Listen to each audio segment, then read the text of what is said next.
Hello my dear students. आज हम लोग इंग्लिश पोएट्री के सेकेंड चैप्टर को पढ़ेंगे, जिसका टाइटल है the psalm of life. PSALM, E silent है, पढ़ेंगे इसे शाम ऑफ लाइफ। शाम मतलब होता है जीवन के गीत, लाइफ जीवन, और शाम मतलब गीत, ऐसा गीत जो आदर्श की बात करे, जो मोटिवेशनल है, ठीक है, जीवन के आदर्श। इसके पोएट हैं Henry Wordsworth Longfellow. Henry Wordsworth Longfellow ने इसकी रचना की है। अब हम लोग आपकी बुक में भी दिया है, पहले शॉर्ट में पोएट के बारे में थोड़ा जान लेते हैं। The full name of Longfellow was Henry Wordsworth Longfellow. The full name, पूरा नाम, लॉन्गफेलो का वॉज था हेनरी वर्ड्सवर्थ लॉन्गफेलो, यानी कि लॉन्गफेलो का पूरा नाम हेनरी वर्ड्सवर्थ लॉन्गफेलो था। He was an American poet, वह एक अमेरिकन कवि थे। He was very famous in the world, वो बहुत प्रसिद्ध थे। कहाँ प्रसिद्ध थे?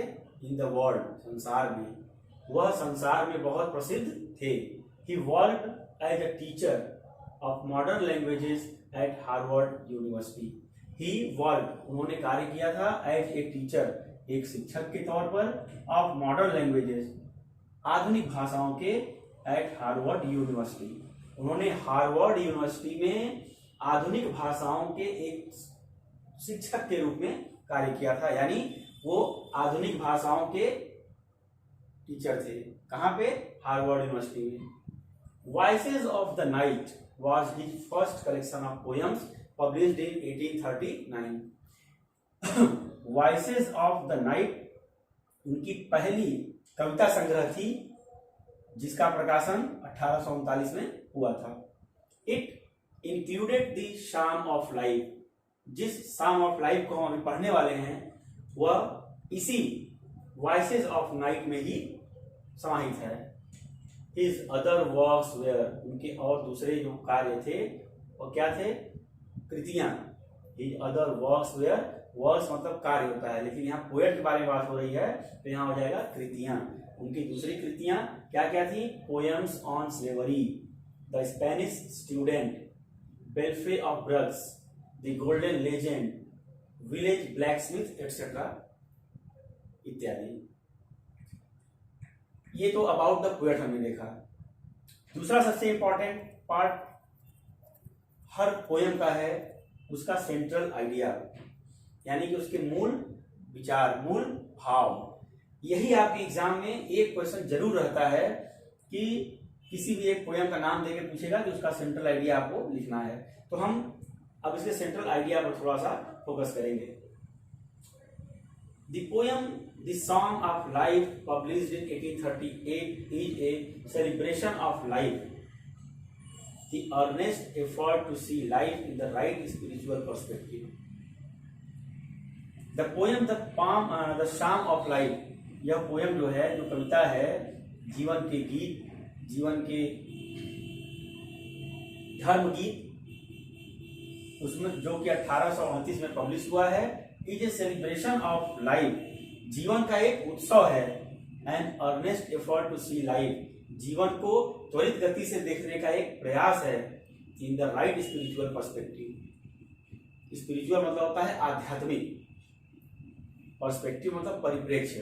तो सही, राइट मतलब सही, उचित आध्यात्मिक परिप्रेक्ष्य में जीवन को देखने का एक त्वरित प्रयास है शाम ऑफ लाइफ। जीवन के आदर्शों की बात करता है, जीवन के मूल्यों की बात करता है। In the psalms the Bible at some places human life has been referred to as something of little consequence. In the psalms, गीतों में, बाइबल जो बाइबल में उल्लेख है जीवन आदर्श, जीवन गीत के, at some places human life has been referred, वहां पर मनुष्य जीवन को, मानव जीवन को किस प्रकार एक बताया गया है to as something of little consequence, छोटे परिणाम वाला, यानी कि मानव जीवन को इस प्रकार बताया गया है कि इसका जो परिणाम है वो छोटा है, वो अल्प परिणाम देने वाला है, यानी हमें बहुत धनात्मक रूप से सोचना चाहिए।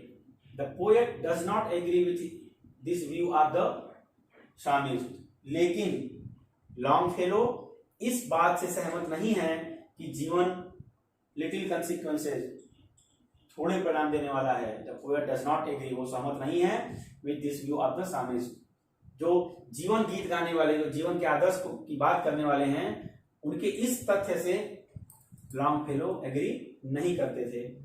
Life is not an empty dream, life जीवन एक खाली स्वप्न नहीं है, मतलब एक ऐसा स्वप्न जिसमें कुछ दिखाई न दे। स्वप्न तो वह माना जाता है जिसमें आप कुछ न कुछ देखते हैं। It is a serious reality, यह एक बहुत ही गंभीर सच्चाई है। Death is not its ultimate object, for soul is immortal, मृत्यु इसका अंतिम वस्तु, इसके लिए अंतिम वस्तु नहीं है। फॉर सोल इज इमॉर्टल, क्योंकि जो सोल है, जो आत्मा है, वह नश्वर है। सारो और joy is not its preordained way और एम, दुख और सुख इसके अंतिम लक्ष्य या अंतिम मार्ग नहीं है। Our main duty in life is to work hard and progress day by day. Our main duty, हमारा मुख्य काम क्या है इन लाइफ, जीवन में? टू वर्क हार्ड, कठिन परिश्रम करना, एंड प्रोग्रेस, प्रगति करना, डे बाई डे, दिन प्रतिदिन प्रगति करना। पोएट क्या कहता है कि जीवन में हमारा जो सबसे महत्वपूर्ण लक्ष्य है, जो सबसे महत्वपूर्ण कार्य है, वह क्या है? कठिन परिश्रम करना। और इस कठिन परिश्रम करने के द्वारा, इस कठिन परिश्रम से हमको प्रतिदिन अपनी प्रगति उत्तरोत्तर करनी है। यह जीवन का लक्ष्य होना चाहिए। In this short and temporary camp of life, in this short, छोटे, और टेम्पररी कैंप, अस्थायी, उनका कहना है कि जीवन जो है वह एक तरह से बहुत छोटा होता है और अस्थायी होता है। कब जीवन में क्या हो जाए किसी को नहीं पता। We should face the circumstances of life as a hero, हमें जीवन में आने वाली प्रत्येक परिस्थिति का, सर्कमस्टेंसेस मतलब परिस्थिति, ऑफ लाइफ, जीवन के, एज ए हीरो, एक हीरो की तरह, एक योद्धा की तरह, and not be driven this way और that way by them like helpless cattle. हमें ऐसे व्यवहार नहीं करना चाहिए कि जैसे पशुओं का झुंड है, कैटल पशुओं का झुंड है, क्या है, एक झुंड जिधर निकलेगा पशु, सारा झुंड उधर चल देता है। हेल्पलेस है वो, क्योंकि वो अपने लिए कुछ कर नहीं सकते। लेकिन उनका कहना है कि हमें इस तरह से ड्राइवर नहीं होना चाहिए, हमें इस तरह से नहीं बढ़ते रहना चाहिए, मोटिवेटेड नहीं होना चाहिए जैसे कि पशु होते हैं, बल्कि हमें क्या करना चाहिए? हमें अपने जीवन में एक हीरो की भांति आने वाली चाहे विषम परिस्थिति हो, चाहे प्रतिकूल परिस्थिति हो, हमें उसका सामना करना चाहिए। We should give up idleness and start working hard. हमें शुड गिव अप मतलब त्याग देना चाहिए। क्या त्याग देना चाहिए? आइडलनेस, आलस्यपन, एक मूर्ति की भांति कहीं भी बैठ जाना, अरे हम अब जीवन में क्या होगा, जीवन में कुछ भी नहीं है, हम अब जीवन में क्या कर लेंगे, निराशावादी सोच को हटाना है। क्या करना है? स्टार्ट वर्किंग हार्ड, हमें कठिन परिश्रम को प्रारंभ कर देना चाहिए। किस लिए? To achieve success after success, सफलता दर सफलता प्राप्त करने के लिए हमें क्या करना होगा? केवल और केवल कठिन परिश्रम करना होगा। आप हाई स्कूल की परीक्षा में जी तोड़ मेहनत करिए, आप यूपी बोर्ड टॉप कर जाएंगे। जब आप यूपी बोर्ड टॉप कर जाएंगे तो आपके अंदर मेहनत करने की इच्छा और बढ़ जाएगी। फिर आप अगले बोर्ड परीक्षा के लिए, 12th की बोर्ड परीक्षा के लिए आप हार्ड वर्क करेंगे। तो क्या कह रहा है पोएट कि हमें अपने आप को, जीवन के लक्ष्य को क्या निर्धारित करना है? जीवन के लक्ष्य के रूप में परिश्रम ही हमारा लक्ष्य है। हम जब परिश्रम करेंगे तभी हम प्रतिदिन अपनी प्रगति की ओर उत्तरोत्तर बढ़ते जाएंगे और दिनों दिन हमारी प्रगति बढ़ती जाएगी। We should learn to labour hard and wait for the result. We should learn to labour hard, हमें क्या सीखना चाहिए? केवल और केवल कठिन परिश्रम करना, and wait for the result, और परिणाम की प्रतीक्षा करनी चाहिए। आप गीता में भी पढ़ते होंगे, आपने सुना होगा कि कर्मण्येवाधिकारस्ते मा फलेषु कदाचन। आप कर्म करो, फल की चिंता मत करो, क्योंकि जब कर्म करोगे तो फल अपने आप मिलेगा। ठीक वैसा ही यहाँ पोएट कहता है, क्योंकि पोएट ने ऊपर ही कह दिया है, स्पिरिचुअल पर्सपेक्टिव की बात करता है पहले ही। ठीक है, जीवन का सही उचित आध्यात्मिक परिप्रेक्ष्य क्या है? वो यही है, कर्मण्येवाधिकारस्ते मा फलेषु कदाचन। जब तक आप अच्छा कर्म नहीं करेंगे तब तक आपको उचित फल नहीं प्राप्त होगा। उचित फल की प्राप्ति अगर आपको करनी है तो आपका कर्म सही दिशा में और लक्ष्य निर्धारित होना चाहिए।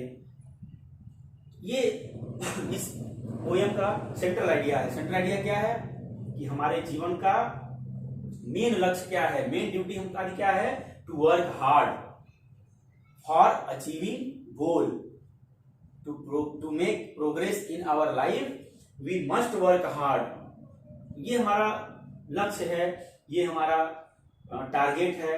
हमको क्या सीखना चाहिए? We should only learn how to work hard, how to labour, and you do your job and wait for result, wait for the upcoming event. आपने परीक्षा दे दिया, रिजल्ट का इंतजार आपको करना है। जिसने अच्छा लिखा होगा वो निश्चित तौर पर अच्छे नंबरों से पास होगा।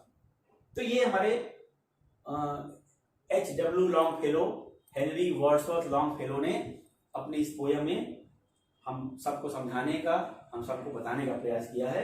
अब हम लोग उनके स्टैंजास को देखेंगे। पहला स्टैंजा है, देखिए, life is real, life is earnest, and the grave is not its goal. Dust thou art, to dust returnest, was not spoken of the soul. Life is real. जीवन क्या है? वास्तविकता है। सच्चाई क्या है? वो जीवन है। Life is earnest. Life त्वरित है, गतिमान है। And the grave is not its goal.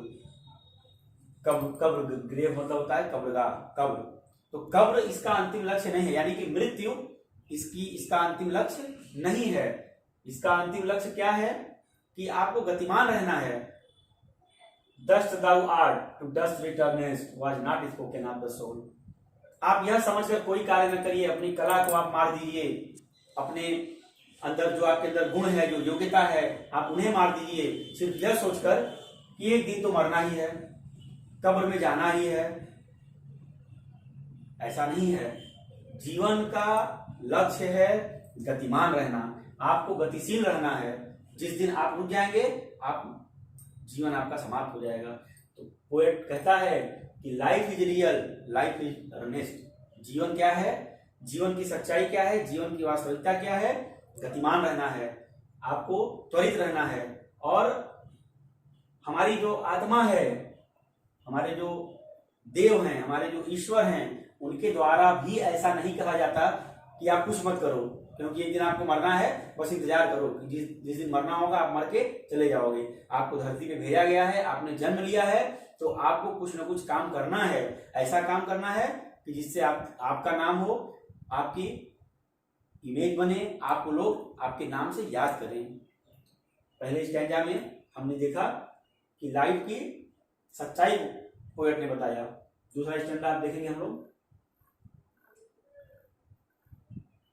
Not enjoyment and not sorrow is our destined aim or way, but to act that is tomorrow find us farther than today. Not enjoyment, आप बहुत प्रसन्न हैं, and not sorrow, और दुख, is our destined end or way. न तो हमारा लक्ष्य बहुत प्रसन्नता में है और न ही बहुत दुख में है, बहुत कष्ट में है। But to act that is tomorrow, किसमें है? कि हमें कार्य करते रहना है एक बेहतर कल के लिए, एक अच्छे कल के लिए हमें क्या करना है, कार्य करते रहना है। Find us farther than today, हमें आने वाले कल को आज से भी बेहतर बनाने के लिए, हमें अपने आपको आज से भी दूर तक ले जाने के लिए क्या करना होगा, एक्ट करना होगा, कार्य करना होगा, हार्ड वर्क करना होगा। ये नहीं सिर्फ सोचना है कि अगर बहुत सुख प्रसन्नता आपको मिल गई, बहुत आप एंजॉयमेंट में हो गए तो वहीं जीवन रुक गया, या बहुत आपको कष्ट मिल गया तो वहीं जीवन रुक गया। न तो आप दुख में परेशान हो और न आप सुख में बहुत रास्ते से दिग्भ्रमित हो। क्यों? क्योंकि न तो सुख में आपकी मंजिल है और न ही आपकी मंजिल दुख में है। मंजिल कहाँ है? केवल हार्ड वर्क में है, परिश्रम में है, कठिन परिश्रम में है। क्योंकि जब आप कठिन परिश्रम करेंगे तो आज से कहीं ज्यादा आपको कल मिलेगा। आप बहुत हार्ड वर्क करेंगे, आपको हाई स्कूल में 80% मिलेगा, उससे भी ज्यादा हार्ड वर्क करेंगे तो आपको 12th की बोर्ड परीक्षा में 90% मिलेगा, 90+ मिलेगा। तो जैसे ही आपका हार्ड वर्क बढ़ता जाएगा, आपके अंदर आने वाला जो कल है आपका, वो आज से कहीं ज्यादा अच्छा होगा। तो आपके अंदर एक प्रकार की ऊर्जा का संचार होगा और वह ऊर्जा आपको कुछ नया करने के लिए प्रेरित करेगी। तीसरे स्टेंजा में हम देखेंगे, in the world's broad field of battle, in the bivouac of life, be not like dumb driven cattle, be a hero in the strife. In the world's broad field of battle, in the byway of life, be not like dumb driven cattle, be a hero in the strife. संसार में broad field of battle, संसार क्या है? संसार युद्ध का एक मैदान है। इनका कहना है कि संसार युद्ध का एक मैदान है। इन द लाइफ, जीवन में आपको क्या करना है? बी नॉट लाइक डम, गूंगा मत बनिए। ड्रिवन कैटल, पशुओं के समान मत चलिए। Be a hero in the strife, संघर्ष में क्या बनना है आपको? हीरो बनना है। क्या बनना है? हीरो बनना है। किस चीज में? जीवन के संघर्ष में। तो ये संसार एक युद्ध का मैदान है। आपके सामने समस्याएं आएंगी, आपको समस्याएं परेशान करेंगी।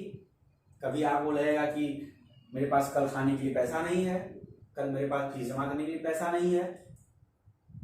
लेकिन इन सब समस्याओं को अपने जीवन में, आपको इन समस्याओं के आगे झुक नहीं जाना है। इन समस्याओं से आपको हार नहीं मान लेना है।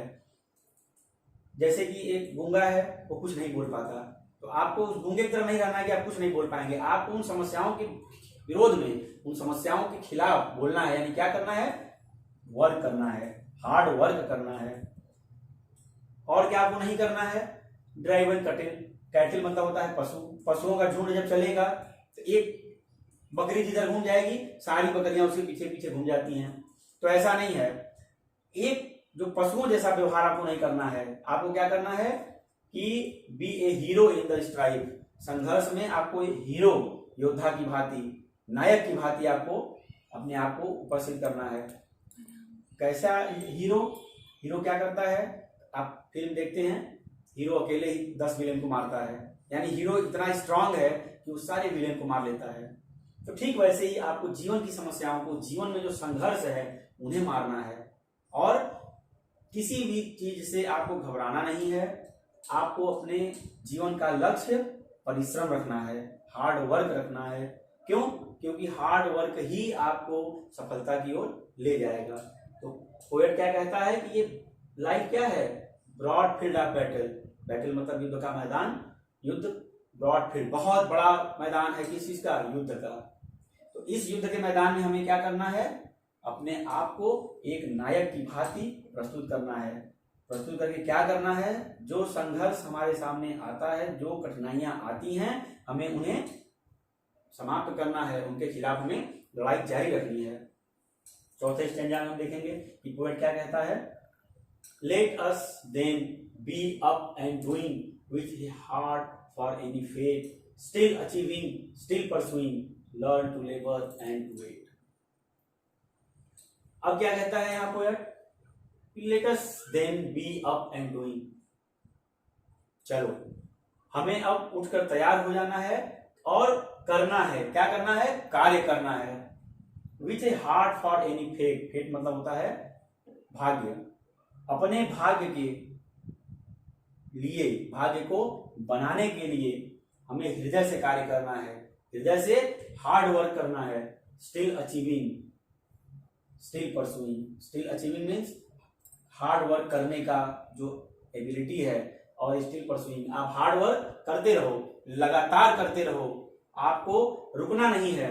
क्या करना है आपको? जब तक आपको मंजिल न मिल जाए तब तक आपको कार्य करते रहना है। Learn to labour and to wait. Learn to labour, क्या लर्न करना है आपको? लेबर, परिश्रम करना। क्या आपको करना है? इसके बाद आपको वेट करना है। किसके लिए वेट करना है? जो परिश्रम आप करेंगे उसके रिजल्ट के लिए, उसके परिणाम के लिए आपको वेट करना है, प्रतीक्षा करनी है। जैसे कि सेंट्रल आइडिया में हम लोगों ने देखा कि लेखक क्या कहता है कि आप कर्म करते जाओ और फल के लिए इंतजार करो। गीता में इसका उल्लेख है कि पहले ही बताया हमने आपको कि कर्मण्येवाधिकारस्ते मा फलेषु कदाचन। आप कर्म करो। कर्म क्या करोगे? हार्ड वर्क करो, अपने लक्ष्य को निर्धारित करो और उस लक्ष्य की प्राप्ति के लिए तब तक कार्य करते रहो जब तक कि आपको लक्ष्य की प्राप्ति न हो जाए। स्वामी विवेकानंद जी भी इसी परिप्रेक्ष्य में कहते हैं, इस arise, awake, stop not till the goal is reached. उत्तिष्ठ जागृत प्राप्य वरान निबोधत। उठो, जागो और क्या करो? अपने लक्ष्य को प्राप्त करने तक गतिशील रहो, चलते रहो। जब तक कि लक्ष्य की प्राप्ति न हो जाए तब तक तुम्हें रुकना नहीं है। अराइज, उठ जाओ। अवेक, जागृत हो जाओ। जागृत मतलब अपना लक्ष्य निर्धारित कर लो, क्या हमको करना है, हमें कैरियर बनाने के लिए किधर जाना है, हमको कौन सा सब्जेक्ट चुनना है, सेलेक्ट करना है। And stop not till the goal reach. जब तक कि लक्ष्य तक न पहुंच जाओ तब तक रुकना नहीं है। सेम यहाँ लॉन्गफेलो ने उन्हीं तथ्यों को बताया है कि let us then be up and doing. Be up, तैयार हो जाओ, एंड डूइंग, करते रहो। क्या करते रहो? With a heart for any fate, हृदय के साथ जो भी कार्य करो मन से करो। किस लिए? अपने भाग्य के लिए, भाग्य को बदलने के लिए। अपना भाग्य बदलना है तो हमें हार्ट से, पूरे हृदय से, हृदय की गहराइयों से परिश्रम करना होगा। Still achieving, still achieving means hard work करने का जो आपके अंदर योग्यता है, जो आपके अंदर गुण है, वह आपको प्राप्त करते रहना है, उसमें बढ़ोतरी करती रहनी है। स्टिल परसुइंग, और लगातार लगे रहो, काम करते रहो, पढ़ाई करते रहो, रिजल्ट तो आएगा ही आएगा। Learn to labour and to wait.